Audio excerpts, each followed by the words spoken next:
You're listening to an Airwave Media Podcast.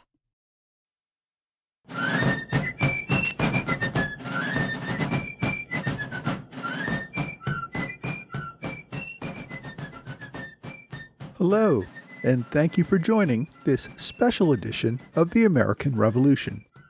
Recently, I had the opportunity to speak with Andrew Roberts about his latest book on the life of King George III. Roberts, of course, is a best-selling author and well-known speaker and TV commentator.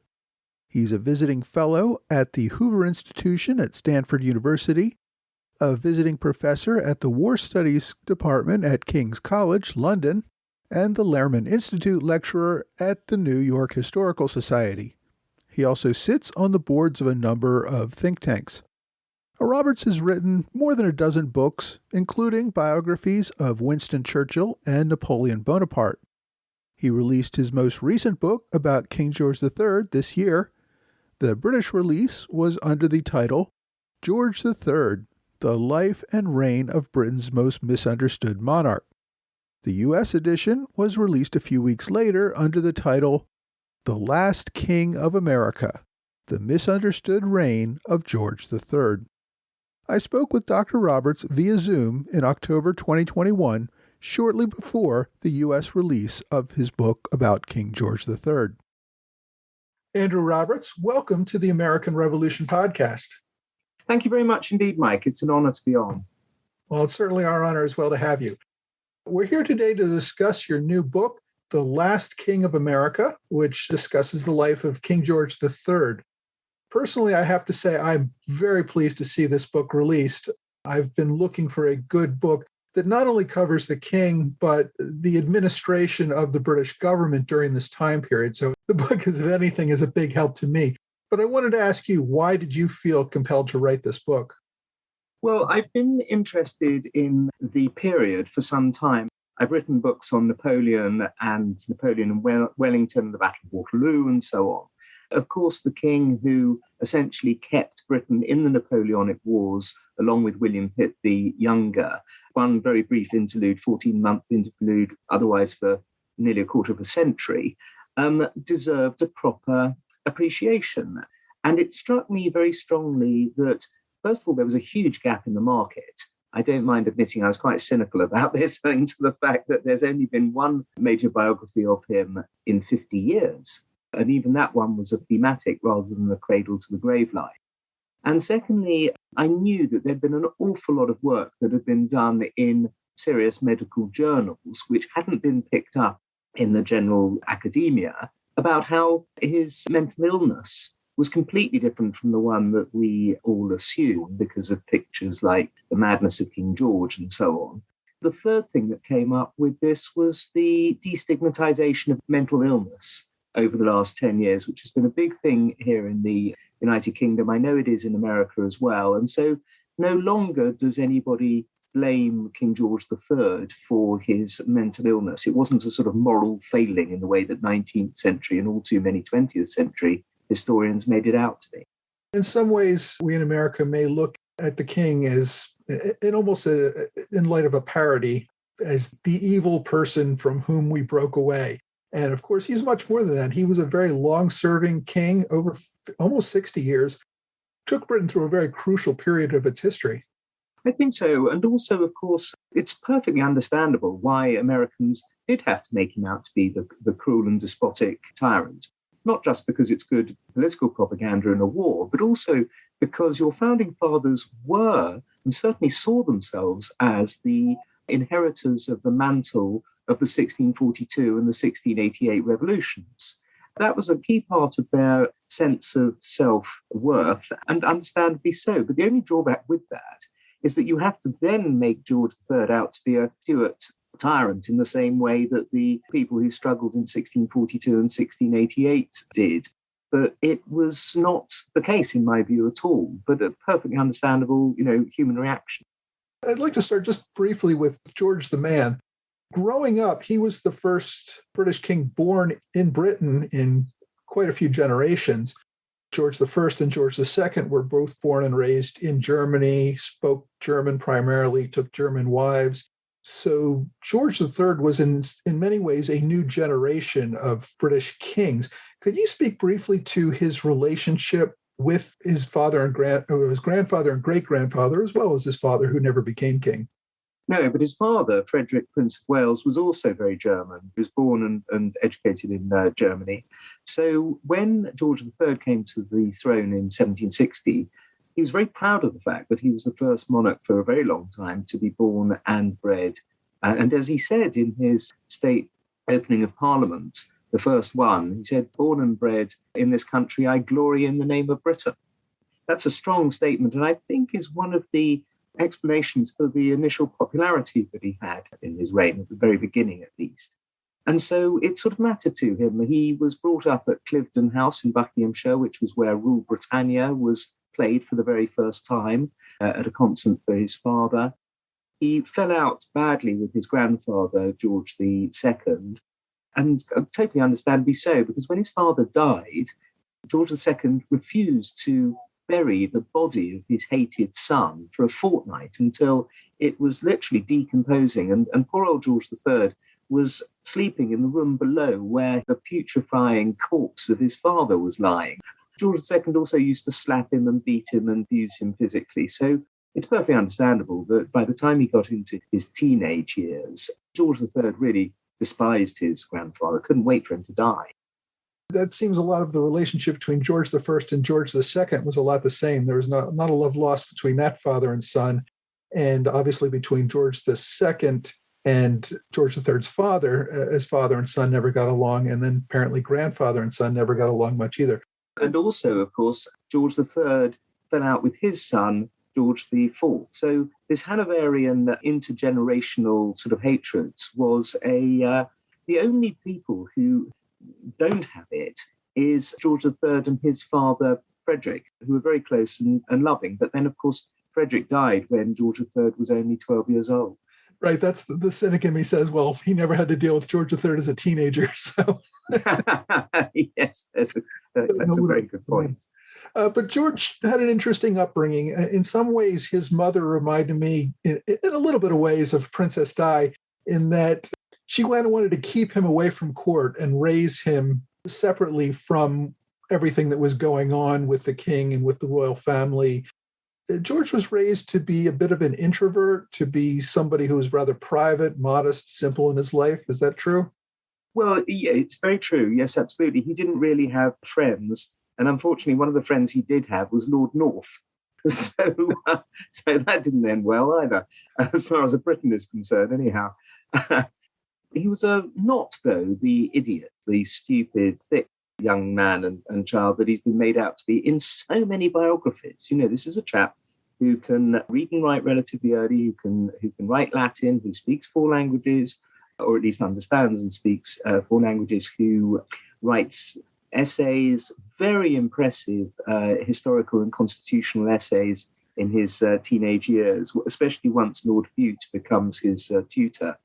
It's outrageous, really, the way the Whig historians, and indeed some modern American historians, still insist on him being intellectually weak. He simply wasn't. No, your book goes into great detail about a lot of his writings, and especially his interest in history and its importance in governing the country came out very well. When I said simple earlier, I certainly did mean simple-minded. He was a man of simple taste, though. I read somewhere else, I think, that he ate the same meal every single evening, a simple dish of mutton and vegetables.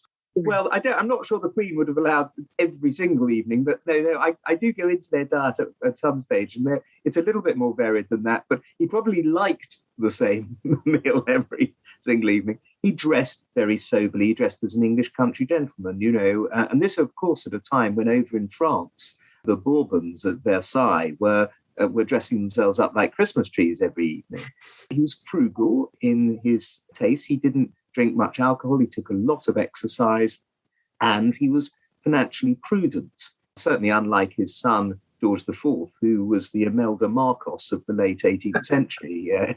He had compulsive buying disorder and never asked the price of anything. And at one point, his debts equaled the amount that we were spending on the Royal Navy. In that sense, he has every right to continue this intergenerational strife in the Hanoverian. You report that he actually went out and just talked to people in plain clothing, and they didn't even realize he was king until sometime later. That's right. Usually when he handed them a guinea, that was the point at which they realized that he probably wasn't just the normal English country gentleman. But he did seem to come across as a man of the people, thrifty, frugal, prudent, maybe the only Hanoverian who never cheated on his wife.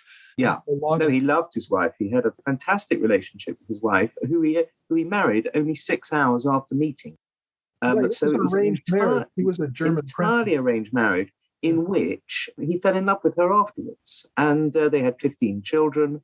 It was a true love match until, of course, his malady in 1804 made it impossible, because he became violent, made it impossible for them to share a bed. And tragically, they had to separate after that. But no, it was a true love match. You mentioned earlier somebody who was very important in George's upbringing, John Stuart, the Earl of Bute. He was heavily criticized by the Whigs. Could you explain why that was? Yes, the Whigs had essentially been in power since the 1680s, since the Great Revolution. And so both George and Bute felt that after 80 years of virtually complete oligarchic power, this sort of self-perpetuating Whig aristocrats, their grip on political power in Britain needed to be broken. And other people needed to have a look in, like the Tories, who looked to Lord Bolingbroke as their philosophical guide, and independents, and even Scots, like Lord Bute, even though, of course, the Jacobite rebellion had only been 15 years before the king came to the throne. So he was trying to get people from much more diverse backgrounds than the people who had ruled the country for so long. And of course, needless to say, the Whigs didn't like that one bit. And so, in a sense, you can see his reign as being 60 years, or at least 50 years, before he went finally mad for the last time, of struggling against the Whig oligarchy. Maybe you could help me with this, because I've never really understood. There wasn't a strong party system in the 18th century, and the time of trying to put the Stuarts back in the throne was pretty much ended by this time. So what really was the political difference between a Whig and a Tory in the late 18th century? It's a very good question. You're right. Really, the party system doesn't start until much later in the king's reign, because before that, you essentially have groups and factions around various individuals, usually great Whig aristocrats. But there is an underlying difference in the attitude towards peace and war. The Whigs are much more pacific. Towards the continental commitment, the Whigs were much more pro-Hanoverian than the Tories. You know, the Tories couldn't really see why we spent a huge fortune in defending a tiny electorate just simply because the king came from there. Or in this case, the king's great-grandfather came from there. And they looked much more to the sort of open global imperial Britain that was much more sort of buccaneering attitude towards the empire and so on. In terms of public expenditure, the Whigs were a bit more tight with money. They were concerned about money supply and so on, whereas the Tories were a bit more freebooting when it came to public expenditure, if they could see an obvious advantage. But within that overall concept, there are an awful lot of individuals that would not fit into those broad categories. Right. As you said, there were no strict parties at this time, and people just tended to fall into groups where they found commonalities or had friendships or family relationships with other members of government. George, of course, became king near the end of the 7 Years' War, about the time the French and Indian War in America ended. The 7 Years' War went on for a few more years after that.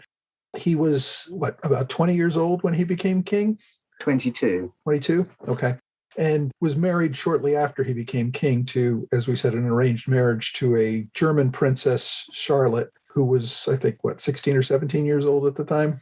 Yeah, very young. She was quite a feisty woman. You know, she crossed the North Sea, never having met her husband. Everybody else was seasick on the boats. She just learned English and played the harpsichord, learned how to play God Save the King, and just went straight into it. And because of her love of music and her philanthropy and her good nature and so on, the king fell in love with her, which was not expected, frankly. And it says a lot for both of them, I think. Was it primarily the king's mother who arranged the marriage, at least on the British end of things? And Bute. as well. And and also George himself, they had a list of 8 German princesses who, of course, all had to be Protestant. And they basically got down to Charlotte of Mecklenburg-Strelitz because the other 7, I go into what was wrong with them in my book. I don't think I want to spoil it, but they managed to find 7 major reasons why not to marry any of the others. So she was the bottom of the list as well. Nobody knew where Mecklenburg-Strelitz was. It was the size of Sussex, one of England's counties. And so she was very much chosen because she was a German Protestant. But then that's why the Hanoverians were on the throne in the first place. One of the things that struck me when he was going through his list of possible brides was some of the princesses may have had some commoners in their ancestry. And I think that says something to how much breeding was considered really an important thing into what made the person, and that maybe having some common blood in them was going to make them a problem. That's right, exactly. I mean, it's almost exactly the opposite of what we feel today. In fact, that it's a jolly good thing for the royals to have a bit of non-royal blood in their veins. It's one of the reasons that Kate Middleton was welcomed so much as Prince William's bride, was that she didn't come from the same kind of background. So our views on all of this has completely changed, of course, in the last 250 years. So we get to the end of the French and Indian War, end of the 7 Years' War, and the British government is looking to raise revenue because they've basically doubled the national debt during the war. They've incurred a lot of expenses in America, and they start turning to some ideas about taxing the Americas. The sugar tax and the stamp tax were 2 of the early ones. How much of a role did the king have in those, or was he mostly just watching this happen? He had a very little role indeed. This was very much the government's job. The king saw his role as putting in the right person as prime minister, which he wasn't very successful at doing, frankly. They had 6 of them in the first 7 years of his reign, and then letting them get on with it. He did not consider it his duty to be interested in sugar taxes and stamp taxes and things like that, and until, of course, they became, as in the case of the stamp tax, the most important political issue in Britain, as well as in America. But he certainly went along with the government's attitude, the Grenville government's attitude, that the Stamp Act was morally justified because if any of it raised was going to be spent in America, protecting Americans on the western side of the 13 colonies from the Native Americans. So he couldn't see the problem, really, with doing that. He wanted, therefore, to save the money that would otherwise be spent on raising these battalions to not be spent by the British taxpayer. The thing that the Grenville administration were very keen on is that the Stamp Act shouldn't be too expensive. It came to about 2 shillings and 6pence per American per year, which spread out over the 1.9 or so million white Americans who were paying tax. It was not a hugely onerous tax, but the trouble is it did fall on the very people who could make the loudest noise about it. Especially, there's an old saying is that you shouldn't pick an argument with people who buy ink by the barrel. And that is very much what the journalists have... Go after the newspaper editors and lawyers. That's never... That's exactly. Yeah, and the Stamp Act was directed primarily against lawyers and newspaper editors. I get the feeling that the king kind of set the tone, that he wanted to reduce the debt, that he wanted to bring some more balance to the economy in Britain. But yeah, he left the details up to his ministers.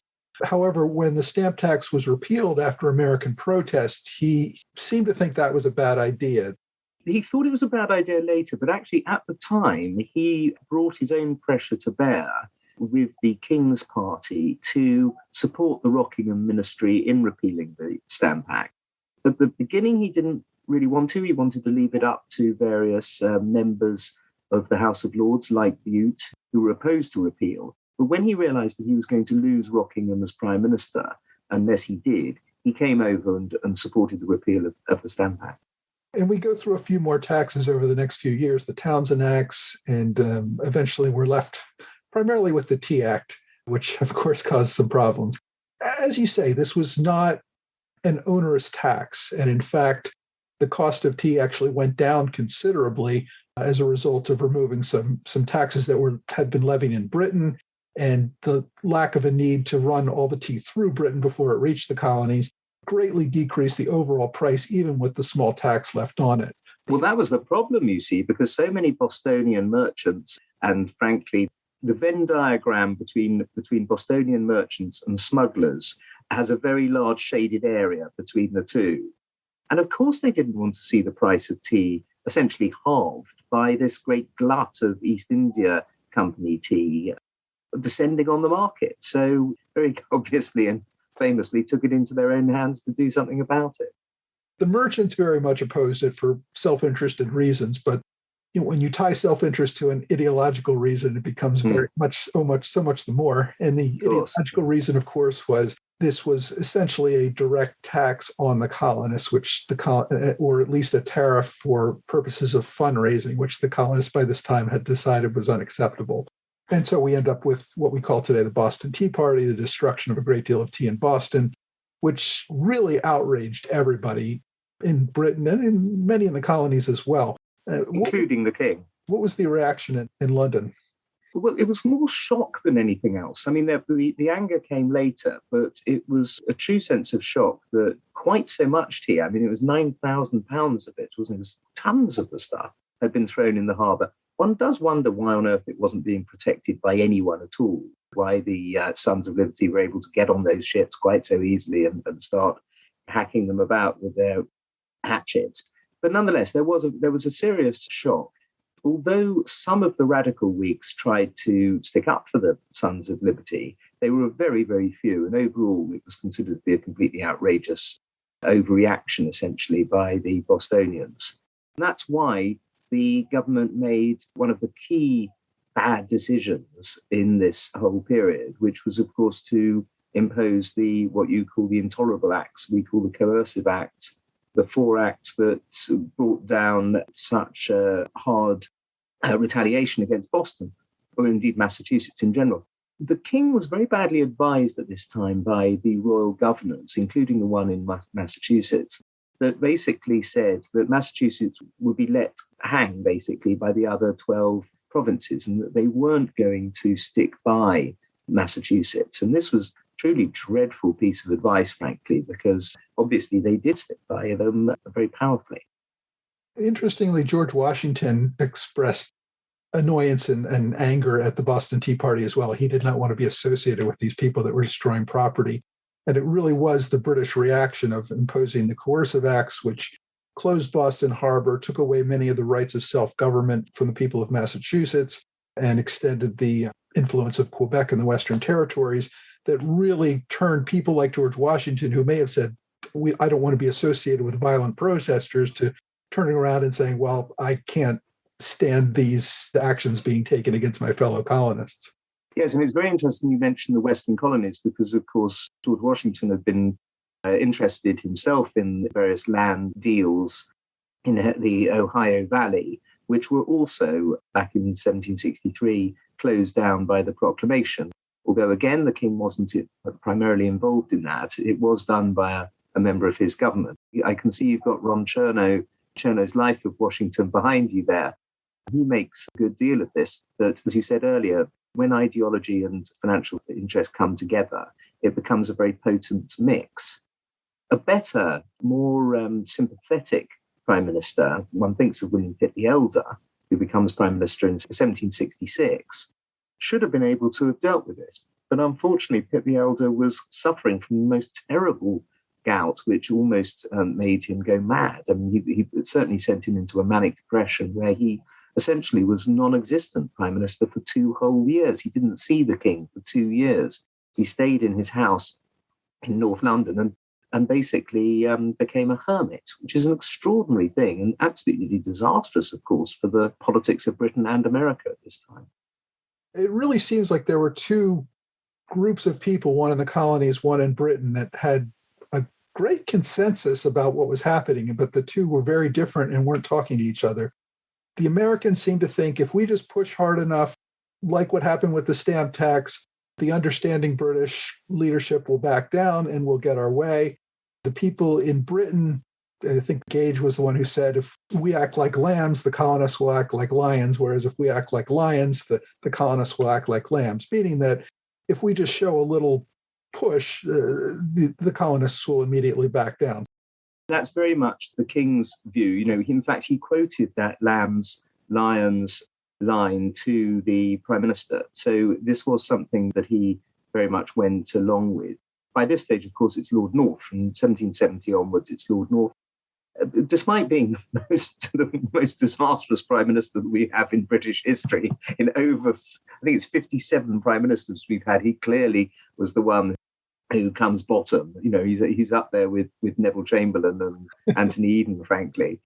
But at the time, he was considered a charming, intelligent, good-natured master of the House of Commons. He'd been prime minister, he was prime minister for 12 years ultimately, which was an extraordinary achievement considering that they'd had 6 prime ministers in 7 years, as I mentioned.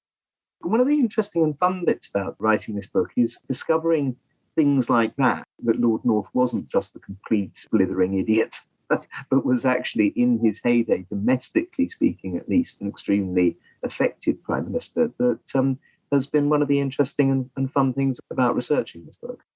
Yeah, there did seem to be a consensus with it. It wasn't just the king or the prime minister pushing this agenda. There was really a consensus among all of the leadership, or most of the leadership in London, that what they were doing was the right thing. And they'd seen more than a decade of violent protests in the colonies. And I think there was an idea that, you see it in some of their writings, where they're basically referring to the colonists as overindulged children who are now throwing temper tantrums when they don't get their way. And what they really need is a spanking. You're quite right.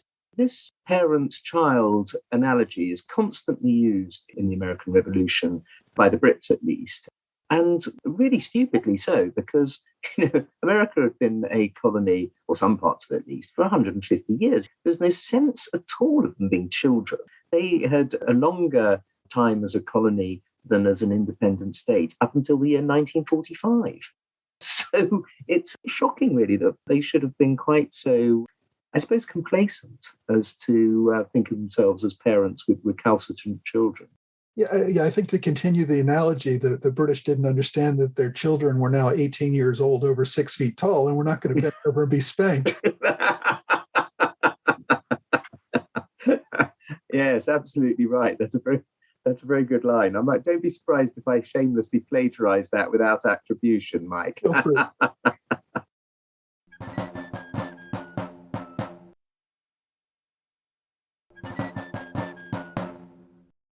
Anyway, the war breaks out. The British try to show that they're going to be tough, and they get basically pushed back into Boston by the New England militia and are put under siege, and we're really into an all-out war at this point. Even at this point, when the war has broken out, when there's active killing on both sides, the colonists are still looking to the king to broker a political settlement. They are referring to the army in New England as the parliamentary army or the ministerial army, hearkening back to the English Civil War when there was division between the king and parliament, with the obviously implication being that the Continental Army was really the army of the king, which of course the king would find absurd. But that was kind of the argument they were making. And I think they were hoping that not necessarily the king had just not noticed what was going on for the last decade, but that it was giving the Britain a fig leaf. It was giving Britain a way out by allowing the king to be the peacemaker and to provide the colonies with the rights that they had been fighting for all along, and basically tell Parliament, no, you can't. I think that's fair, but it was also an attempt, wasn't it, to not to so disassociate themselves from the loyalists, who made up a good third or so of the American population at the time, that they realized that they needed to bring the loyalists along, and that was a good strategy to do that, and certainly didn't want to antagonize them at that stage at least. But what it did do was to fundamentally misunderstand the nature of the king's constitutionalism, because there was simply no way that he was going to he revered the British Constitution, and the idea that he was going to use his powers, which were very much in abeyance, really. I mean, no king or queen had overruled and vetoed an act of parliament since 1708 and Queen Anne. So, no, he very much was not about to use his vestigial powers to help the Americans and overrule his own government, partly because he was this constitutionalist, and and partly because he agreed with the government.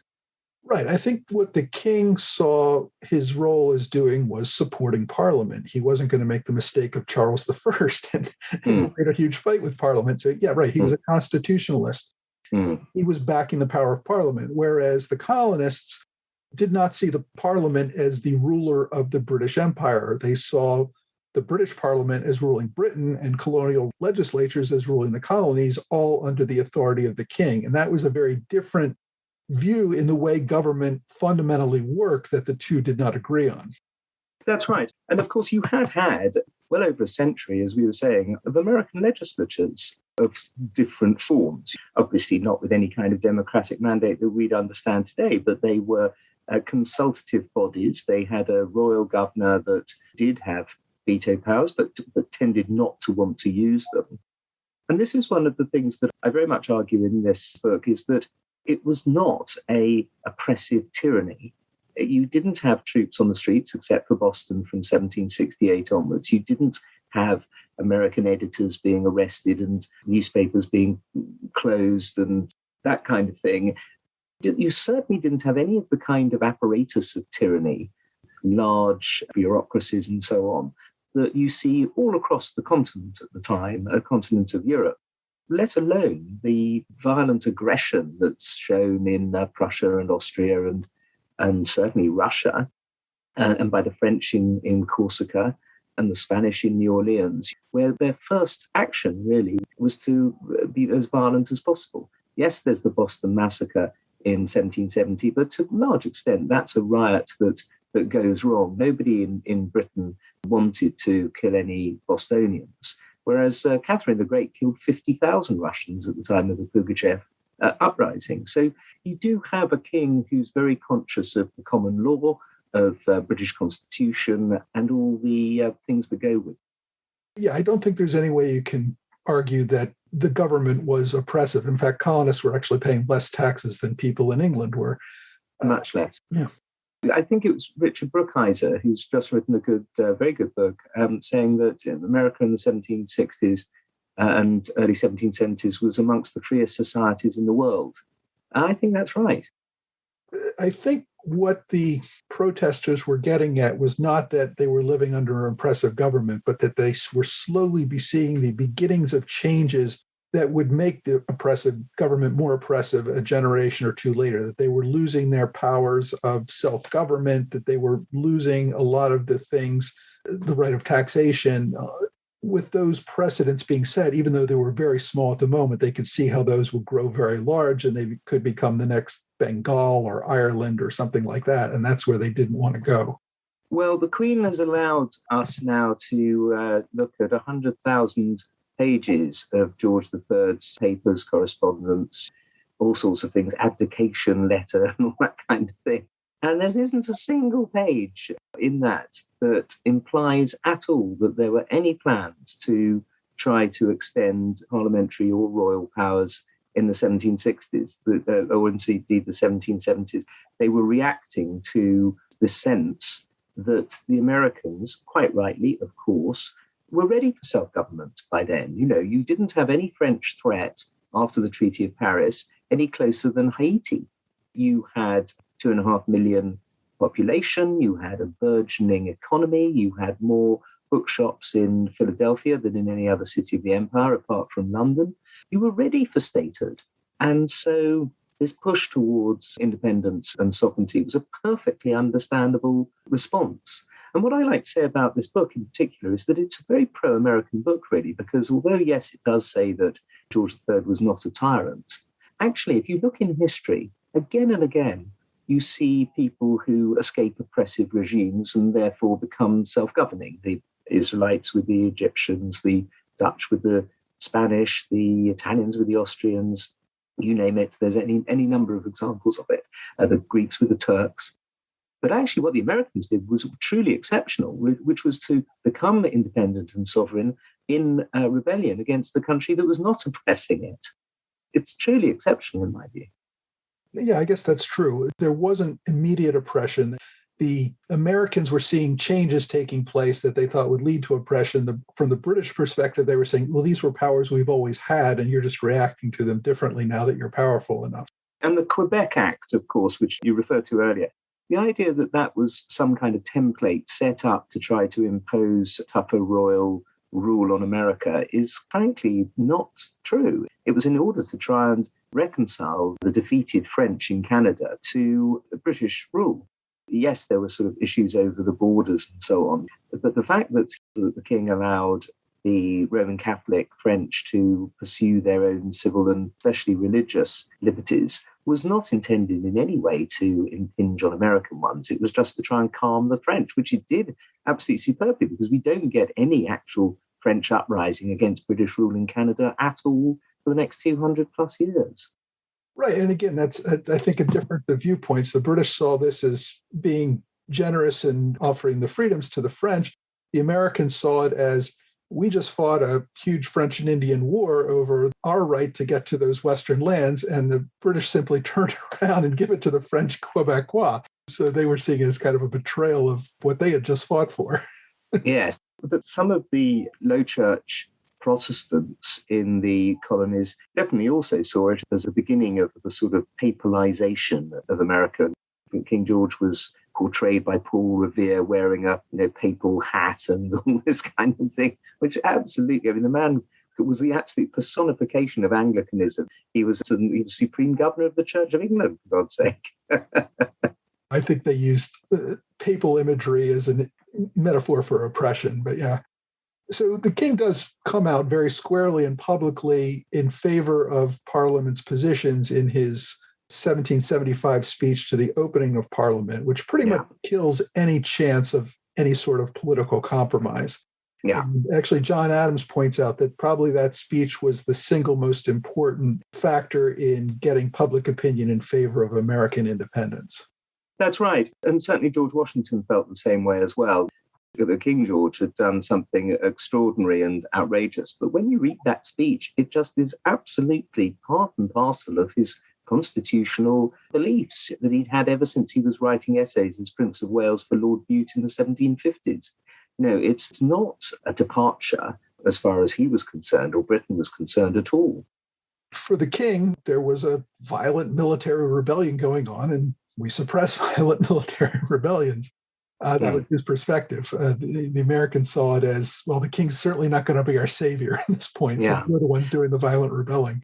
And it's also, I think, worthwhile to remember that nowhere in the world was a successionist movement just allowed to go ahead and peacefully split off until Norway and Sweden in 1905.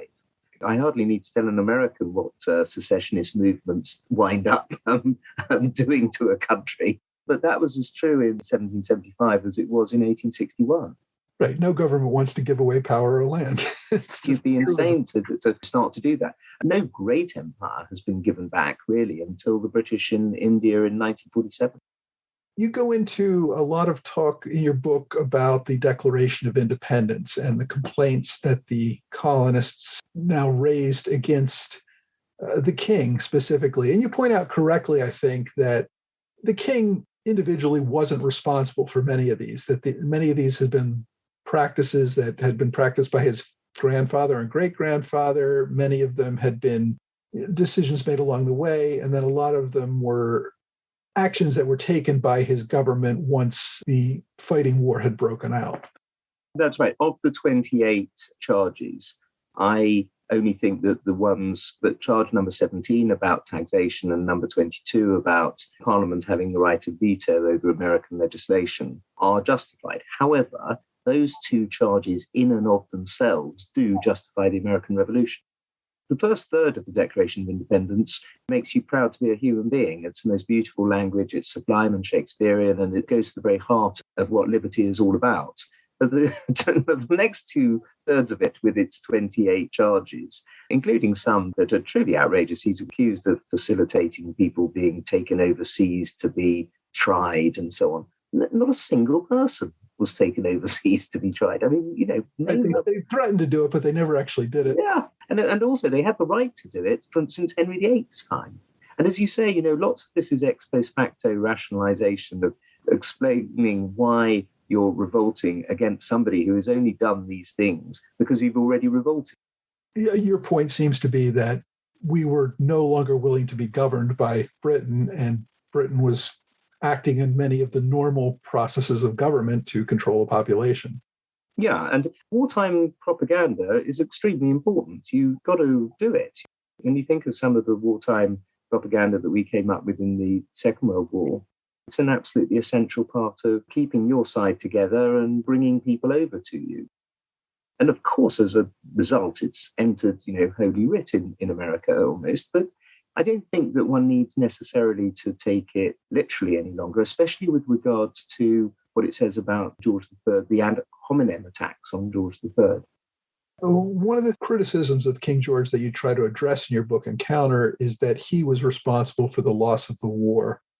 Yes, when you've got such terrible generals as Howe, who veers off, ignores the Germain plan, veers off to capture Philadelphia, or Burgoyne, who comes far too far down south and gets himself captured at Saratoga, or Cornwallis, who comes up from Charleston and then attaches himself into a undefensible peninsula at Yorktown. And there are various other admirals who can't defeat the French, which is the sole job of the Royal Navy admiral. And you have a prime minister, also some of the ministers. You have a prime minister like Lord North, who just hates everything to do with military matters. You've got Lord Sandwich, who hates Lord Jermyn, the Navy that think it should be a land war, and the army who think it should be a naval war. You've got to transport a third of a ton per man across 3,000 miles. And you've also got a government back at home that doesn't want to put up taxes and won't enormously increase the armed forces necessary. And then after Saratoga, you have the French come in February 1778, and then the next year the Spanish, and the next year the Dutch. The idea that this world war can be won, I think, is fanciful. And none of those things are the king's fault. In fact, the poor old king, he concentrates on protecting Britain from invasion, a very real prospect of invasion in 1779. An outbreak of smallpox in the French fleet was about the only thing that saved Britain from invasion. Literally the luckiest thing that happened to us in pretty much the whole of the 18th century, apart from possibly the French putting their guns on the wrong side at the Battle of the Nile. And that was up there too. But other than that, we thought a lot of things largely were responsible for. But poor old George III has been personally held responsible for the defeat in this war, which I don't think any serious military historian believes any longer. And so I think it's fine to say in a biography of him that this needs updating, really. I mean, I think a lot of the British strategy that was made in London made sense, especially the attempt to bring a really large army into New York and shock and awe the colonists back in made sense. But you had General Howe, who refused to deal any sort of death blow to the Continental Army. And incredible. Landing at Kips Bay there after a perfectly good victory at Long Island. I mean, obviously, Washington was very fortunate with the fog getting over, but on 3 occasions, a really fast maneuver could have trapped Washington in the coffin like Manhattan, and he didn't. Henry Clinton had been screaming till he was blue in the face to do that, and Hal just ignored him. Yeah. Well, actually, Clinton also wanted to stick to the Germain plan, where you have Burgoyne coming down from Canada and Howe going up the Hudson and meeting at Albany, splitting off the New England colonies from the rest of the colonies. And it's a workable plan. It's a problem because you need to have 3 armies, and you also need coordination between them, which obviously is very difficult over essentially enemy territory. But you also probably needed a viceroy of some kind in New York, because to change any strategy took 65 days, if you're lucky, with the wind behind you, assuming that the government in London was agreed on the change of strategy. So it really was a very difficult war to win. I just 2 days ago debated at the National Army Museum here in London with David Petraeus. Mm-hmm. And David was saying that the war was winnable by the British. And I was pretty much arguing that it wasn't. So it was the opposite way that you'd imagine an American and a Briton to debate it.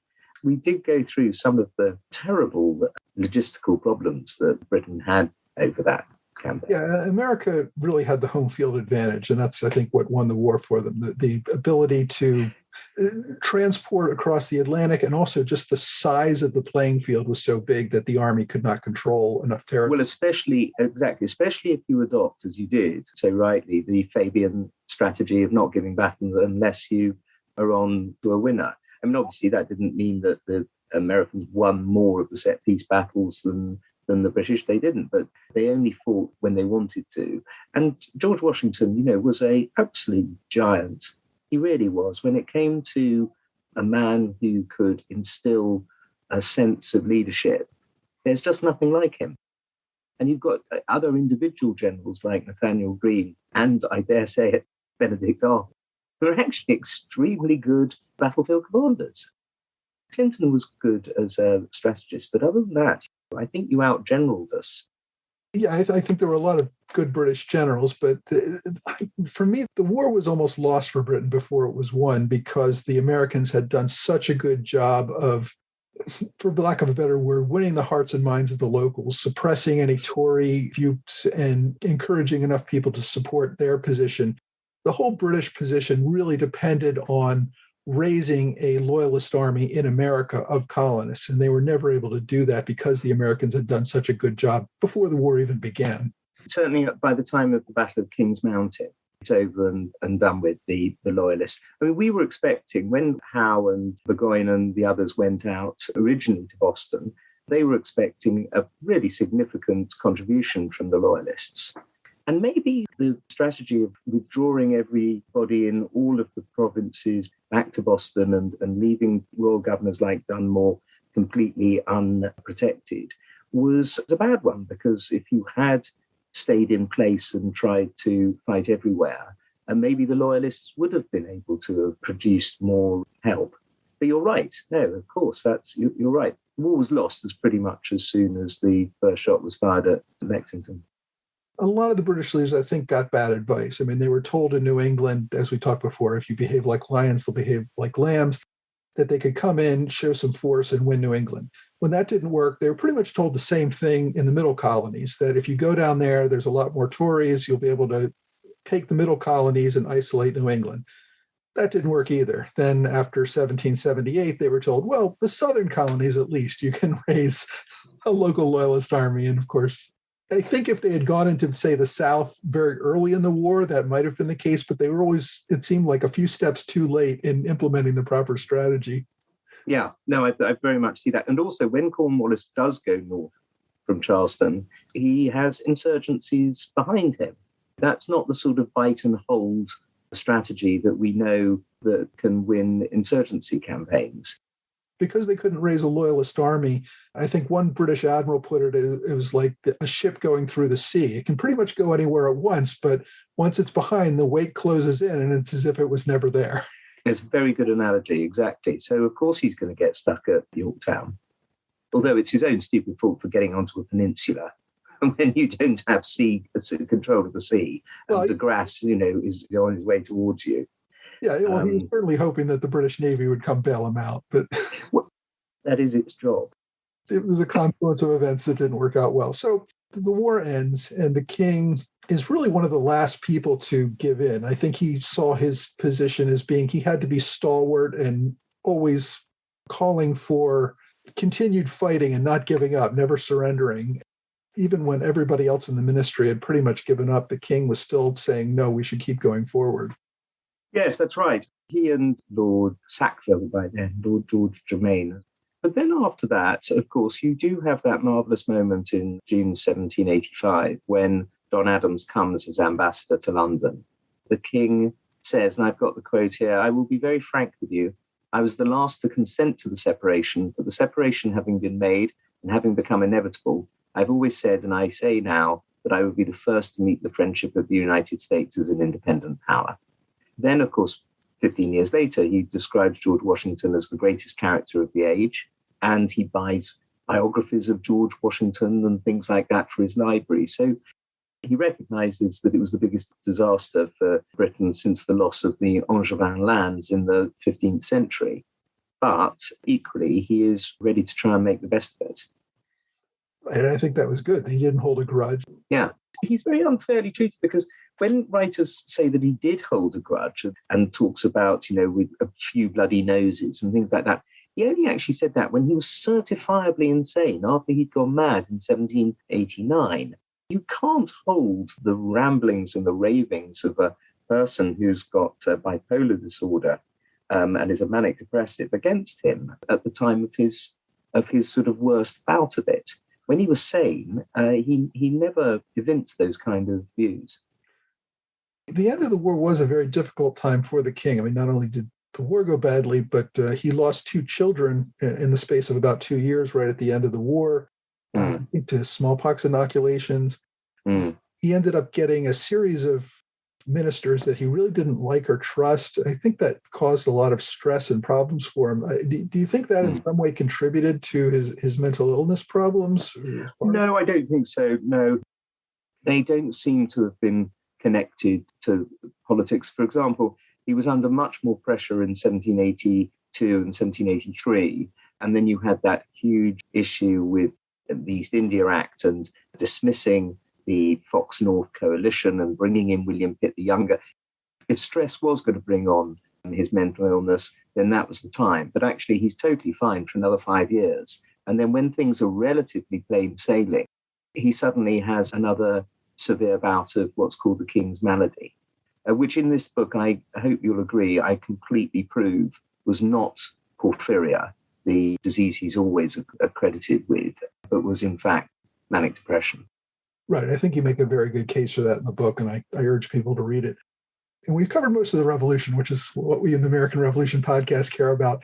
But of course, the king also led Britain through most of the Napoleonic Wars and relied very heavily on Pitt the Younger for that. He did, and he, of course, learned from the American Revolution a great deal. Don't trust the loyalists is one of the things. So they'd never put terribly much hope in the French royalists causing any trouble for the French Revolutionary and subsequently Napoleonic forces. They tended to try to they certainly got the recruitment issue under control, which it certainly wasn't at all in the time of the American Revolution. They were willing to put up taxes. They, in fact, invented income tax in order to fight the French wars. They completely changed the system whereby about buying your commissions.